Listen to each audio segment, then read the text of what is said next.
అన్నతో కూడా కలిసి జనతా పార్టీలో పనిచేసాం. అప్పుడు మా ఫాదరు రాజగోపాల్ రెడ్డి జిల్లా అధ్యక్షుడిగా ఉంటే, అన్న రాష్ట్ర నాయకులు ఉంటే కలిసి అనేక చర్చ్ గ్రౌండ్స్లో చరణ్ సింగ్ గారు వస్తున్నారంటే మేమే పిల్లకాయలు ఆర్గనైజ్ చేసేవాళ్ళం. అన్న కింద పనిచేసాం, ఒకే పార్టీలో పనిచేసాం. తర్వాత బీజేపీ, అదొక మా అదృష్టం. 2, అన్న చేసిన పోరాటాలు, అది ఎమర్జెన్సీ అనండి, జయాంధ్ర అనండి, అది మాకు మోడల్గా మేము తీసుకునేవాళ్ళం. తర్వాత మేము కూడా సారా ఉద్యమాలు, అనేక ఉద్యమాలు అన్నను స్ఫూర్తిగా తీసుకొని చేసేవాళ్ళం. మీకు ఒక్క ఇన్సిడెంట్ చెప్తా. అన్న శాసనసభలో ఎంటర్టైన్మెంట్ ట్యాక్స్ ఏంటంటే 42%, అది సరిగా కట్టడం లేదు అని చెప్పేసి ఒక క్వశ్చన్ వేస్తే, అప్పుడు శ్రీనివాసమాల్ ఆ నెల అందరికంటే ఎక్కువ కట్టిందనేది శాసనసభలో చదివినిపించినారు. అట్లా ఆయన 1 ఆనెస్ట్గా ఉండాలా, 2 గవర్నమెంట్ కూడా పనిచేయాలి కష్టపడిని. ఆ శాసనసభలో 78 to 85 అన్న, జైపాల్ రెడ్డి గారు, వీళ్ళు అప్పటి సీనియర్ సిపిఎం సిపిఐ నాయకులు వాళ్ళు మాట్లాడుతుంటే ఇప్పటికీ మనం మర్చిపోలేం. ఆ రోల్ మోడల్స్, ఒక బ్రాండ్. అన్న ఆ స్థాయికి పోతే ఏ జిల్లా? నెల్లూరు జిల్లా, ఆంధ్రప్రదేశ్. ఏ నియోజకవర్గం? మా నియోజకవర్గం, మా సొంత అన్న సర్వేపల్లి నియోజకవర్గం. అది నిజంగా మా అదృష్టం అని చెప్పేసి నేను తెలియజేస్తున్నా. ఒకటేంటంటే, సర్వేపల్లి నియోజకవర్గానికి నేషనల్ ఇన్స్టిట్యూట్స్ ఎన్ని తెచ్చాడు? Institute of tourism and travel management, IITTM. తర్వాత ప్రాచీన తెలుగు విశిష్ట అధ్యయన కేంద్రం, మైసూర్లో ఉన్న తెలుగు కేంద్రాన్ని తెచ్చి నెల్లూరులో పెట్టించాడు, బికాజ్ ఆఫ్ మా పెద్దన్న. CRC, కంపోజిట్ రీజనల్ సెంటర్, అదేంటంటే ఎవరికైతే, అది వెంకటాచల మండలం, ఇవన్నీ ఆర్టిఫిషియల్ చేతులు కాళ్ళు లేని వాళ్ళకి కూడా అక్కడ, అది నేషనల్ ఇన్స్టిట్యూట్, అది అనేక రాష్ట్రాలకు సంబంధించిన అది సెంటర్, అది తీసుకొచ్చారు. NCERT ఏంటంటే national council for educational research and training. దాంట్లో ఈ ఫస్ట్ ఫేజ్ 300 కోట్లు, 3 phases కలిసి 1000 crores.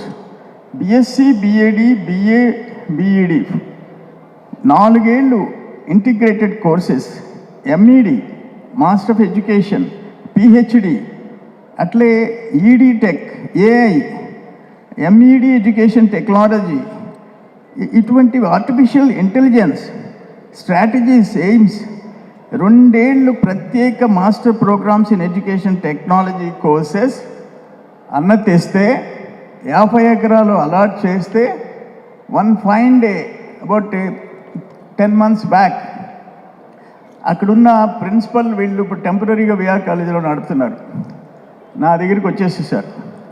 వచ్చేది వేరే స్టేట్కి వెళ్ళిపోతుంది, దాన్ని ఇక్కడ కాపాడాలా మీరు అన్నారు.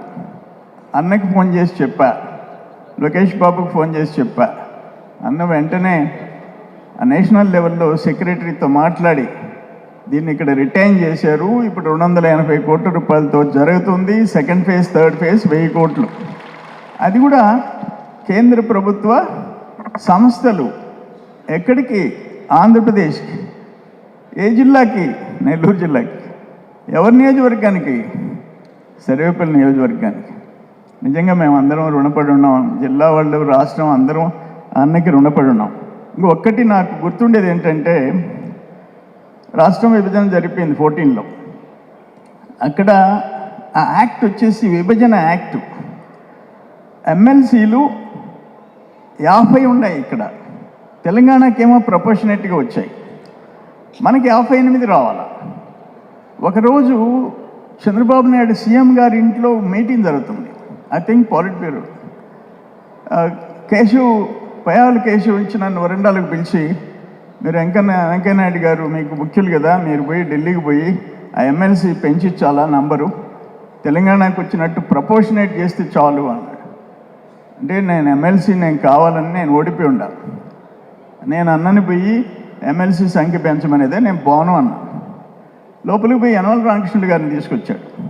యనమల రామకృష్ణుడు గారు క్లాస్ స్పీకర్, ఏంటి నీకోసమా 8 మంది సభ్యులు ఎమ్మెల్సీలు అవుతారు ఆంధ్రప్రదేశ్లో, ఆ అవకాశం కోసం ప్రయత్నం చేయవన్నా, మీరు సీనియర్ కదా మీరే చేయొచ్చు కదా. లేదు నీకు ఆయన ముఖ్యుడు, నువ్వు పోతేనే పని జరిగింది, మేము కనపడితే దండం పెడతాం, బట్ నువ్వు పోవాలన్నాడు. నేను ఫ్లైట్ బుక్ చేసుకుని నెక్స్ట్ డే వెళ్ళిపోయినా. అన్న పార్లమెంటరీ అఫైర్స్ మినిస్టర్, అన్ని శాఖలు ఉన్నాయి, నేరుగా ఆయన చేంబర్కి పోయా, చెప్పింది విన్నాడు, యాక్ట్ పేపర్స్ చూపించా, ఆ 14లో విభజన చట్టం, సెక్రటరీని పిలిచి డైరెక్షన్ ఇచ్చాడు, క్యాబినెట్లో పెట్టమన్నాడు. నెక్స్ట్ డే క్యాబినెట్ అయిపోగానే విశాఖపట్నం పోయి అన్న నాకు ఫోన్ చేశాడు. ఇందాక రవిచంద్ర చెప్పినట్టు ఫిషింగ్ హార్బర్లు ఇవన్నీ అందరం తిరిగాము, ఆయన తీసుకున్న అన్ని వివరాలన్నీ చెప్పాడు నెల్లూరు జిల్లా గురించి. ఆ రోజు రాత్రి ఫోన్ చేసి చంద్రమోహన్ ఇది ఆర్డినెన్స్ తేవాలన్నా లేకపోతే రేపు పార్లమెంట్ వచ్చినప్పుడు సమావేశాల్లో చూస్తాం కదా అన్నాడు. అన్న తెస్తే మంచిది, తొందరగా అయిపోతారు, అవకాశం 8 మందికి వస్తుందన్నా అన్న. ఓకే ఆర్డినెన్స్ తెచ్చే ఏర్పాటు చేస్తాను అన్నాడు. అనుకోకుండా 3 రోజులు 4 రోజులకి ప్రణబ్ ముఖర్జీ గారు ఏదో ఒక సభలో మాట్లాడుతూ చట్టసభలో గెలిచిన వాళ్ళు ఉంటే ఆర్డినెన్స్లు ఎక్కువైపోయినాయి అన్నాడు.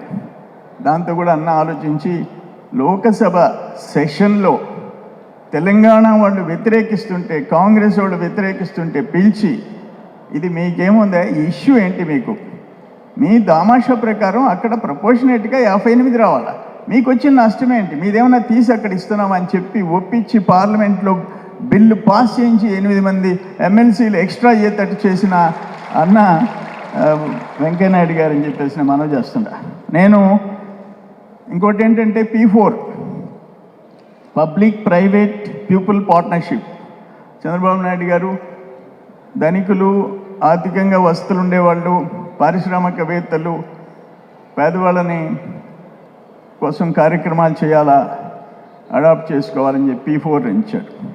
అంతకంటే ముందు స్వర్ణభారతి ట్రస్టు, దీపమ్మ చేసే కార్యక్రమాలు ఆ P4 మొదటి నుంచి ఇంప్లిమెంట్ చేస్తూ ఉండారు. దీంట్లో ఇప్పుడు నేను సర్వేపల్లిలో అన్నని మోడల్గా తీసుకొని ఆ పారిశ్రామికవేత్తలకు చెప్పాం.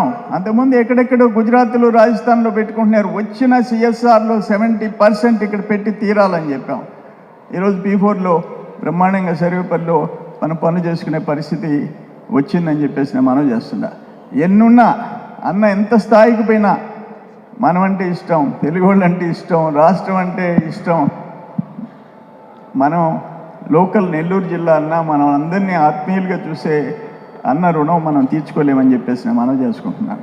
ఉషక్క కూడా సొంత తమ్ముళ్ళలాగా చూస్తుంది, ఆ అక్క కూడా, అంటే దీపమ్మ కూడా ఒక కుటుంబం, ఉమ్మడి కుటుంబం లాగా ఒక ఫీలింగ్ అనమాట మా అందరికీ.